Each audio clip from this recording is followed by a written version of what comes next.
नमस्कार करतो। भारतरत्न डॉक्टर बाबासाहेब आंबेडकर, जिजाऊ माता सावित्रीबाई फुले, महात्मा ज्योतिराव फुले आणि निराळ्या छातीने महाराष्ट्र हलून गेला, निराळ्या छातीने महाराष्ट्र हलून गेला, मोठभर हिंदुस्थानना घेऊन हजारांना नडून गेला, असा एकच राजा होऊन गेला, त्यालाही देवाने स्वर्गात मुजरा केला आणि तो म्हणजे नावा स्वरूपाला छत्रपती शिवाजी महाराजांना थोर कोटी कोटी या थोर महात्म्यांना प्रणाम करतो आणि भाषणाला सुरुवात करतो।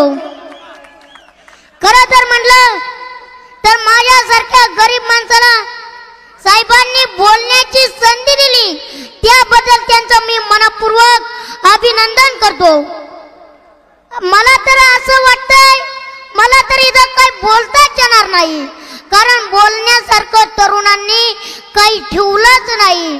कसं आहे, साहेबांना आवर्जून सांगावं वाटतं, सगळ्यांची नावं घ्यावं लागतात, पण साहेब म्हणलं की तरुणांचा नशा टाट होत्यात, पण सगळ्यांच्या मनावर राज्य करणारा आणि एकमेव नाशिक जिल्ह्याचा ठाण्या वाघ म्हणजे आम्हाला 1 तारखेला बोलवलं। 1 तारखेला साहेबांचा फोन आला, म्हणले घनश्याम तुला येवाच लागन सभेला। साहेबांना मी म्हटलं तुमची 9 तारखेला सभा आहे, तुमच्या आधी मी स्टेजवरती दिसन आणि योगायोगाने साहेबांच्या आधी मी स्टेजवरती होतो, कारण म्हणलं अशा देव माणसाची सभा आपल्याला डावलायची नाही आणि ते म्हणजे सर्वांच्या मनावर काळजाला भिडवणारं नाव माणिकरावजी कोकाटे साहेब यांचं मी मनपूर्वक स्वागत करतो आणि त्यांनी मला बोलण्याची संधी दिली। मला दिल ते 2 मिनिटं, आता मला तुम्ही सांगा याच्यातच गेले 2 मिनिटं। कसे प्रत्येक कार्यक्रम करत असताना प्रत्येक कार्यक्रमाला जातो, आता साहेबांच्या स्टेजवरती म्हणून मी सांगत नाही, मी छत्रपती शिवाजी महाराजांच्या पावन भूमीत आणि त्यांच्या स्टेजवरती।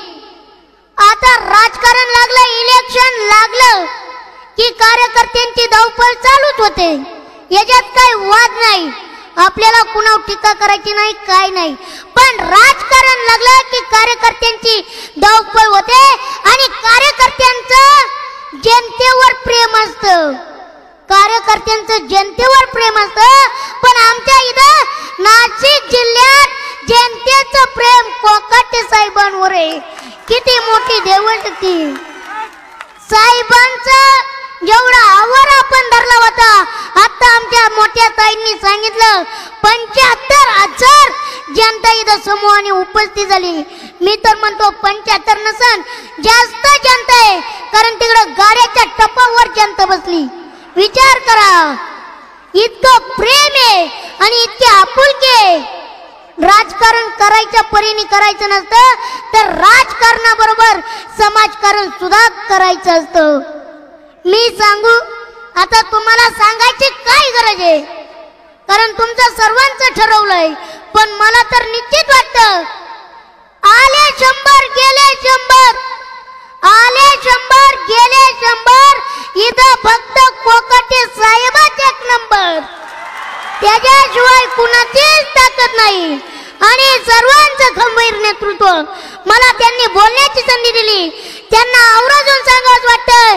सगळेच म्हणतात घनश्यामचा आवाज लय भारी आणि घनश्यामची बोलण्याची टेस्टिंग लय भारी, मात्र मी म्हणेन कोकाटे साहेबच लय भारी, कारण नाशिक जिल्हा आणि त्यातले सिन्नर तालुक्यावर किती प्रेम आहे, जिव्हाळा आहे, सगळे सिन्नर तालुक्याचेच माणसं उठत आहेत।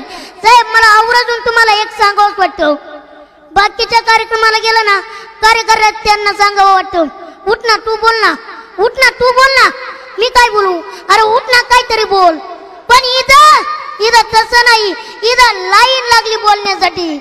साहेब म्हणतात वेळ होतोय, कारण कार्यकर्त्यांना उफाळाच इतका लागलाय की त्याचा उफाळा तुझा थांबणं सोपं नाही, कारण आमच्या ताई कोकाट्यांना सुद्धा 2 मिनिटं बोलावं लागलंय, कारण बाकीचे कार्यकर्ते आणि माझ्यासारख्या कार्यकर्त्यांना त्यांनी बोलण्याची संधी दिली.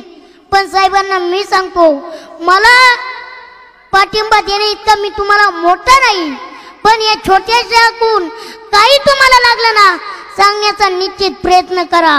नाही ना देता आलं तर या घनश्याम देण्याचा प्रयत्न करीन.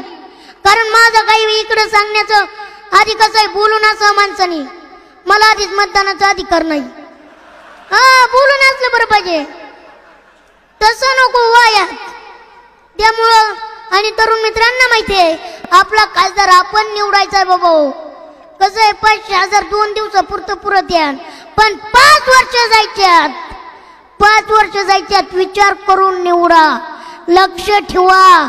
आपला खासदार आपण कसा निवडायचा आहे हे आपण ठरवलं पाहिजे. जनता शेवट जनता ही जनार्दन आहे, मग जनार्दनाची ताकद दाखवली पाहिजे. आणि तुम्ही कुणाच्या पाठीमागे उभं राहायचंय ते तुम्ही स्वतः ठरवायचंय. आपल्या शेतकऱ्यांचे प्रश्न मार्गी लावले पाहिजेत, आपल्या तरुणांचा प्रश्न असेल, अनेक प्रश्न आहेत ते सोडवले पाहिजे, ते सोडवण्याचं काम केलं पाहिजे. असा खासदार निवडला पाहिजे. आणि ज्येष्ठ श्रेष्ठ नेत्यांनी सांगितलं, साहेब बँकेत आले की बँकेला घाम फुटायचा. पण मी तर सांगतो, साहेबांनी घराच्या बाहेर निसती गाडी जरी काढली ना अख्ख्या नाशिक जिल्ह्याला हादरा बसतो, अख्ख्या नाशिक जिल्ह्याला हादरा बसतो.